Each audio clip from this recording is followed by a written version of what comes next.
Hello students, welcome back to my channel. আমি Arpita Majumdar and অবশ্যই তোমাদের সবাইকে স্বাগত আমার এই চ্যানেলে অর্পিতাস একাডেমিতে। তো আজকে থেকে স্টার্ট হচ্ছে তোমাদের ম্যাথ পেডাগজি ক্লাস। হ্যাঁ, এতদিন যেমন আমরা চাইল্ড সাইকোলজি পেডাগজি এবং সিডিপি পার্টটা দেখে এসেছি, ওটাও চলতে থাকবে।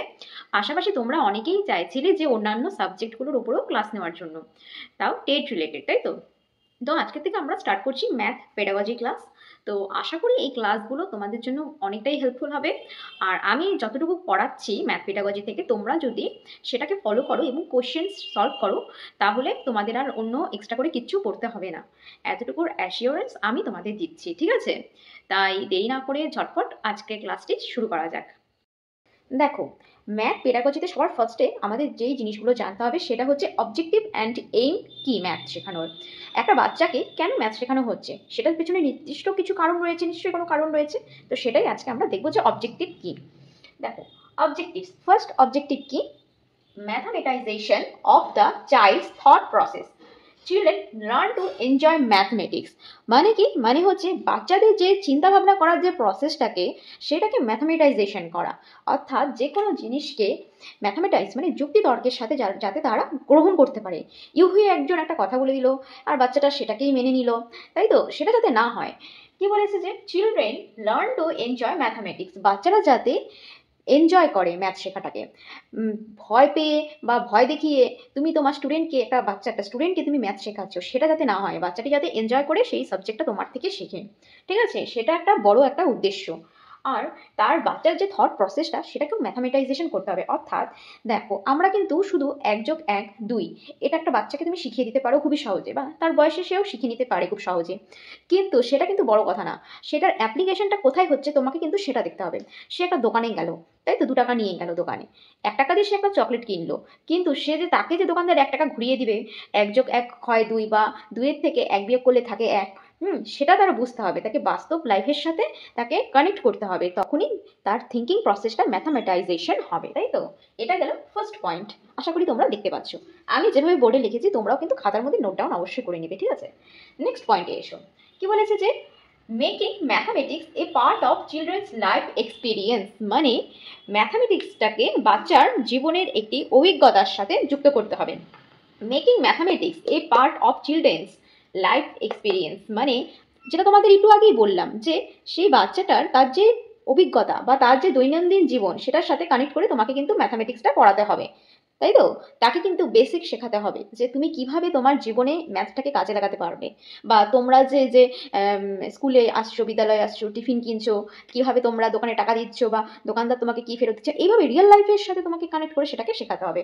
তাহলেই একমাত্র কি করতে পারবে, making mathematics A part of children's life experience মানে বাচ্চার লাইফের যে এক্সপিরিয়েন্স, সেটার শেখানো ম্যাথামেটিক্সের একটা পার্ট তারা বুঝতে পারবে, তাই তো? নেক্সট থার্ড পয়েন্টে আসো। কি বলেছে যে to develop logical thinking among the children.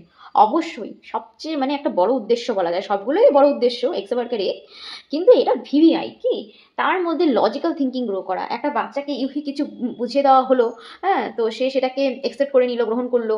বা তুমি তাকে বললে যে এই 5+5=20 হয়, তো এটা তো কোনো একটা লজিক না, না? তোমাকে তাকে লজিক দিয়ে বোঝাতে হবে যে 5+5=10 হচ্ছে। কিভাবে 10 হচ্ছে? তোমার হাতের এই রয়েছে 5টা আঙ্গুল, এই হাতে রয়েছে তোমার 5টা আঙ্গুল, এই 5টা আঙ্গুলকে একত্রিত করো, দেখতে পারবে কত হয়, 10 হয়। তাহলে তার মধ্যে যে এই যে লজিক্যাল যে থিঙ্কিংটা, সে যে কোনো জিনিসকে যাতে যুক্তি তর্ক দিয়ে বিবেচনা করে নিতে পারে, তাই তো?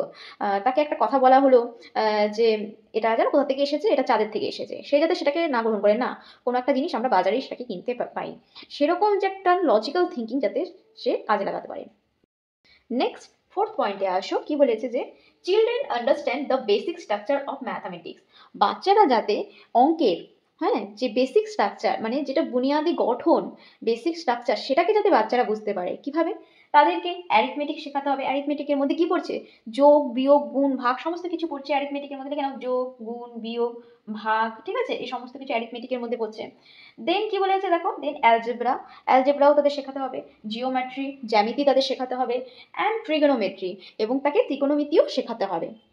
একদম বাচ্চা, একদম ছোট্ট বয়স, বা তাকে তুমি ক্লাস 1-2-তে তুমি এসব অঙ্ক নিশ্চয়ই শেখাবে না, তুমি একদম বেসিকটা যোগ করা শেখাবে, সংখ্যা বা ডিজিট লেখানো শেখাবে সেরকম। কিন্তু পরবর্তী ক্লাসে তোমাকে এই বেসিক যে স্ট্রাকচারগুলো হয় সেটাও শেখাতে হবে, কারণ এই সমস্ত জিনিসের অ্যাপ্লিকেশনগুলোও তাদের কিন্তু জানতে হবে। অ্যারিথমেটিক তো আমাদের দৈনন্দিন জীবনে বাজারঘাট থেকে শুরু করে তো সমস্ত ক্ষেত্রেই লাগছে, তাই তো? অ্যালজেব্রা, যেগুলো বিশেষ বিশেষ কোনো কাজে লাগছে অ্যালজেব্রা, তাই তো? যারা নাকি পরবর্তীতে আরও উচ্চ স্তরে পড়াশোনা করবে, সায়েন্স নিয়ে পড়বে, তাদের জন্য তো অবশ্যই শিখতেই হবে, তাই তো? নেক্সট কি জিওমেট্রি, মানে কি জ্যামিতি। জ্যামিতি ত্রিভুজ, আয়তকার, বর্গাকার ক্ষেত্র, আয়তক্ষেত্র, বর্গক্ষেত্র, এগুলো তো আমাদের স্বাভাবিক প্রতিদিন দৈনন্দিন জীবনে লাগে। কিভাবে লাগে? সে যখন বড় হবে, সে কোনো একটা মাঠ বা জমি বা কোনো বাড়ির কি সাইজ বা কি আকার, সে সমস্ত কিছু হিসাব করে বের করতে পারবে, তাই তো? তারপর ট্রিগোনোমেট্রিও আমাদের বিভিন্ন কাজে দৈনন্দিন জীবনে লেগে থাকে, তাই তো? তো আশা করি তোমরা এতটুকু অবজেক্টিভ চারটে বুঝেছো ভালো করে। তো এই চারটে হচ্ছে মেইন অবজেক্টিভ, ঠিক আছে? সেই প্রসঙ্গে বলতে গিয়ে ডেভিড বিলার নামক এক ব্যক্তি, তিনি কি বলেছেন? তিনি বলেছেন যে বাচ্চার চিন্তাকে ম্যাথামেটাইজ করতে। তাহলে এই পয়েন্টটা, ডেভিড বিলারের যে পয়েন্টটা বললাম, এটা কিন্তু খুব ইম্পর্টেন্ট, তোমরা এটা কিন্তু খাতার মধ্যে নোট ডাউন করে নাও, আমি আর বোর্ডে এটা লিখলাম না, ঠিক আছে? আর তার চেয়ে বড় কথা বলতে গেলে যে ম্যাথামেটিক্সের যে পেডাগজির পার্টটা রয়েছে, সেটা কিন্তু খুব একটা বড় নয়, সেটা অনেকটাই ছোট, ঠিক আছে? কারণ এটা তো বেসিক ম্যাথসের কিছু পার্ট গেল, আরও আমরা চাই সাইকোলজি বা পেডাগজিতে আমরা যে পার্টগুলো দেখছি সেগুলোও কিন্তু ম্যাথের মধ্যে, সেখান থেকেও কোশ্চেন এসে থাকে ম্যাথকে রিলেট করে। পেডাগজি একটা হোল অ্যাসপেক্ট, মানে সেটাকে তুমি সমস্ত ইভিএস হোক, ইংলিশ হোক, বাংলা হোক, সায়েন্স হোক, ম্যাথ হোক, সোশ্যাল সায়েন্স হোক, সবগুলোর সাথে কিন্তু রিলেট করা যায়, ঠিক আছে? সেখান থেকে মেন বেসটা তোমার চাইল্ড সাইকোলজি থেকে কিন্তু তৈরি হবে। অর্থাৎ সেই চাইল্ড সাইকোলজি বা পেডাগজি যে ক্লাসগুলো আমি করাচ্ছি, সেই ক্লাসগুলো করলেই কিন্তু তোমরা ম্যাথের পেডাগজি অনায়াসে সলভ করতে পারবে। আর ম্যাথের পেডাগজি থেকে এক্সট্রা যে পার্টসগুলো চলে আসে বা দেয়, সেগুলো আমি এভাবে ক্লাসে করিয়ে দিচ্ছি, ঠিক আছে? তাই আমি এই ক্লাসটি আজকে এতটুকুই রাখছি অবজেক্টিভের ওপরেই। তোমরা এই চারটি অবজেক্টিভকে খুব ভালো করে পড়ো, ঠিক আছে? এরপর আমরা আসবো ম্যাথস পেডাগজির এইম কি, কেন ম্যাথসকে শেখানো উচিত, তার এইম বা তার লক্ষ্য কি, ঠিক আছে? পরের দিন ক্লাসে আমরা সেটা নিয়ে ডিসকাস করব। আর এই সমস্ত ভিডিও যদি তোমরা পেতে চাও, তাহলে অবশ্যই আমার এই চ্যানেলটিকে লাইক, শেয়ার এবং সাবস্ক্রাইব করে দিবে কিন্তু, ঠিক আছে? আর তোমার সহপাঠী বা তোমার ফ্রেন্ড যারা রয়েছে এই টেটের জন্য প্রিপারেশন নিচ্ছে, সি টেট হোক, ডাব্লিউবি আপার প্রাইমারি টেট হোক, ডাব্লিউবি প্রাইমারি টেট হোক, বা যে কোনো স্টেটের টেট এক্সামের জন্য প্রিপারেশন নিচ্ছে, বা সামনে রয়েছে ইএমআরএস এর এক্সাম, সেখানেও তোমার পেডাগজি পার্টটি লাগবে, ঠিক আছে? তো এই সমস্ত ক্লাসগুলি কিন্তু এই এক্সামগুলির জন্যই। তাই তোমরা দেরি না করে ঝটপট লাইক, শেয়ার, সাবস্ক্রাইব অ্যান্ড অবশ্যই ক্লাসটি যদি তোমাদের ভালো লেগে থাকে তবে কিন্তু কমেন্ট করতেও ভুলবে না, ঠিক আছে? তো আজকের ক্লাসটি এতটুকু, আবার দেখা হবে পরের দিন। Thank you.